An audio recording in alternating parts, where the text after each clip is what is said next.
Assalamualaikum warahmatullahi wabarakatuh.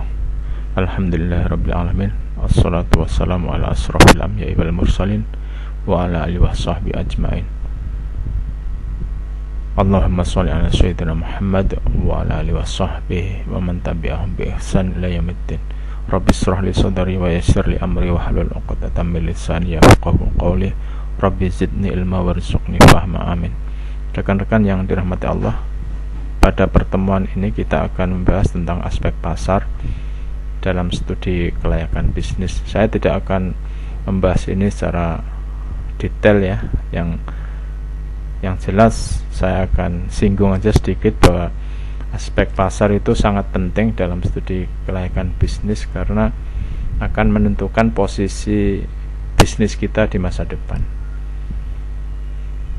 Nah, maka aspek pasar itu kita akan menentukan potensi, jumlah konsumen, daya beli, tentang daya beli dan pemasaran atau strategi yang akan kita terapkan.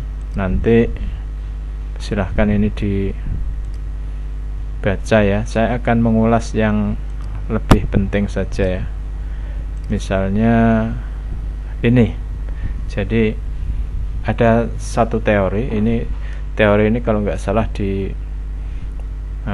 dikemukakan oleh sebuah lembaga konsultan di Amerika namanya Boston Consulting Group atau BCG. Nah, namanya teorinya life cycle product. Jadi setiap produk yang ada di pasar atau yang akan ada di pasar itu selalu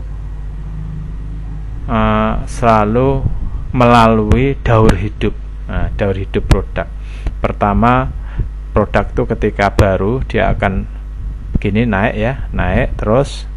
Nah, ini dalam masa pengenalan atau introduction, lalu tumbuh, growth. Nah, setelah tumbuh nanti dia akan mengalami namanya pendewasaan atau maturity. Nah, suatu saat produk itu dia akan mengalami decline atau penurunan. Nah, inilah namanya life cycle product. Nah, maka ketika produk kita itu di posisi yang mana, kita harus bisa mengidentifikasi supaya apa? Kita bisa membuat strategi.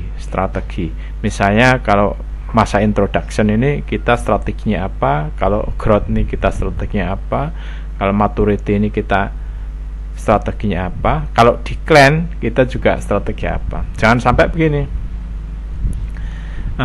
misalnya produk kita lagi di atasnya, kita lengah lalu mengalami decline-nya bukan terus decline terus naik begini, tapi decline turun terus. Ini akan merugikan kita. Maka kita harus membuat strategi tentang ini ya. Ini ada keterangan strategi mengenai place atau distribution, promotion, pricing, dan produk. Kalau di sini udah kita bicara produknya, kekuatan produknya. Nah, inilah kira-kira yang bisa saya jelaskan lebih jauh.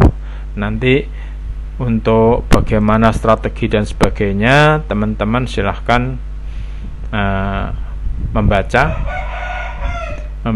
dan mengenal teori-teori ini ya.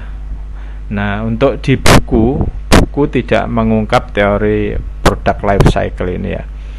Buku menjelaskan tentang aspek pasar, tapi lebih detail, lebih ini ya, lebih luas.